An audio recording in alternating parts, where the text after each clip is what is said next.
오늘의 주요 뉴스입니다. 미 국가신용등급이 강등됐으나 미국 증시와 국제시장은 안정적인 모습을 보였습니다. 미 FED 고위 인사들이 6월과 7월의 금리 인하 가능성이 낮다고 분석했습니다. SEC 위원장이 가상자산의 규제 초안 준비를 지시했습니다. 미국의 신용등급 하향 조정에도 비트코인은 여전히 긍정적인 모습을 보이고 있습니다. 현지 시간 5월 19일 무디스가 미국의 국가신용등급을 최고 등급인 AAA에서 AA1으로 한 단계 하향 조정했으나 미국 증시와 국채시장은 예상보다 안정적인 반응을 보였습니다. 이는 미국의 지속적인 재정 적자와 증가하는 이자 비용에 대한 우려를 반영한 조치로 미국이 주요 신용평가사로부터 최고 등급을 모두 상실한 첫 사례입니다. 무디스의 신용등급 하향 조정 이후 미국 국채 수익률은 상승했습니다. 30년 만기 국채 수익률은 한때 5.037%까지 상승했고 10년 만기 국채 수익률도 4.456%까지 올랐습니다. 이는 국채 가격 하락을 의미하며 장기적으로 미국의 차입 비용 증가로 이어질 수 있습니다. 주식시장은 초기에는 하락세를 보였으나 이후 반등하여 다우존스 산업평균 지수는 0.32% 상승했고 S&P 500 지수와 나스닥 종합지수도 각각 0.09%와 0.02% 상승하며 마감했습니다. 이번 신용등급 하향은 미국의 재정 건전성에 대한 경고로 받아들여지며 향후 재정정책과 경제지표의 변화를 주의 깊게 살펴볼 필요가 있겠습니다. CME 패드워치 툴에 따르면 연방기금 금리 선물 시장에서 연준이 6월 17일에서 18일 예정된 FOMC 회의에서 금리를 인하할 가능성은 8.6%로 보고 있습니다. 연말까지는 두 차례 인하가 있을 것으로 예상되며 이는 4월 말에 예상됐던 4차례보다 줄어든 것입니다. 9월 기준금리가 25bp 이상 내려갈 확률은 70%로 반영되고 있습니다. 연준 고위 인사들은 현재의 불확실한 경제 상황과 관세 정책의 변화를 고려하여 금리 인하에 신중한 입장을 보이고 있습니다. 이에 따라 시장에서는 6월과 7월의 금리 인하 가능성을 낮게 보고 있으며 올해 금리 인하가 한두 차례 그칠 가능성이 커지고 있습니다.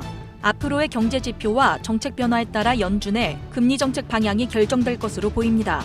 존 윌리엄스 뉴욕 연은 총재는 현지 시간 5월 19일 NBA 주최 컨퍼런스에서 6월이라고 해서 상황이 뚜렷해질 거라고 생각하지 않으며 7월도 마찬가지라고 말했으며 라파엘 보스틱 애틀란타 연은 총재도 CNBC 인터뷰에서 현재 인플레이션 우려를 지적하며 올해 금리 인하는 한 차례 정도가 적절할 수 있다고 언급했습니다. 또한 필리 제퍼스 연준 부의장은 금융시장 컨퍼런스에서 현재의 불확실성을 고려할 때 연준은 정책 효과가 어떻게 나타나는지 지켜보는 것이 적절하다고 밝혔습니다.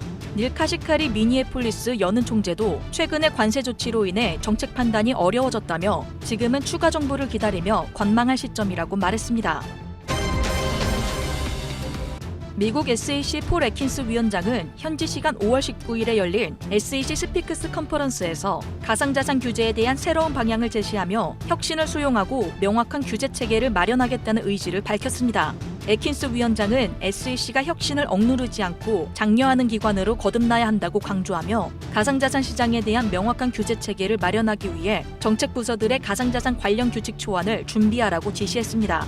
또한 SEC 등록 기업들이 증권과 비증권 자산을 동시에 한 곳에서 보관하거나 거래할 수 있도록 허용할 것을 제안하며 이를 통해 투자자 비용이 감소하고 비증권 거래가 연방 규제 속으로 들어올 수 있을 것이라고 설명했습니다.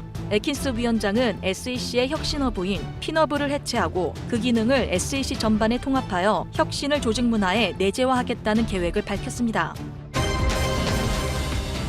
글로벌 신용평가사인 무디스가 미국 신용등급을 하향 조정한 가운데 비트코인은 주식과 달리 여전히 긍정적인 모습을 보이고 있다는 분석이 나왔습니다. 현지 시간 19일 QCP 캐피털은 텔레그램을 통해 비트코인은 가치 저장 수단으로서의 입지를 다지고 있다라고 밝혔으며 이는 장기적인 상승 동력으로 작용할 가능성이 크다라고 덧붙였습니다. 특히 비트코인의 기관 수요에 주목했습니다. QCP는 비트코인은 메타플래닛과 스트래티지의 대규모 매수로 인해 10만 7천 달러 선에 도달했다라며 현재는 상승분을 반납했지만 가격 움직임은 여전히 안정적이라고 전했습니다. 이어서 최근 비트코인이 보여준 안정적인 움직임은 기관 수요와 비트코인 현물 ETF 유입세에 기반했다고 설명했으며 가상자산 시장 전반의 분위기도 긍정적이라고 평가했습니다. 보고서는 코인베이스 S&P 500 지수 편입과 높은 변동성 지수는 시장의 낙관적 분위기를 시사한다라며 구조적인 강세 전망이 유지되고 있다라고 전했습니다.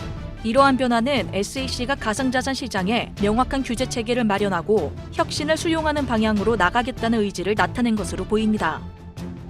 영상 링크 하단에 보시면 크립토 시그널 공식 홈페이지 링크가 있습니다. 회원가입하시면 다양한 코인 정보와 함께 비트코인 분석, 실시간 뉴스, 무료 트레이딩 교육, 코인 주요 일정 등 실시간으로 확인 가능한 유익한 카테고리가 준비되어 있으니 편안하게 가입하셔서 홈페이지 이용해 보시면 투자하시는 데 많은 도움이 되실 겁니다. 지금까지 크립토 시그널이었습니다.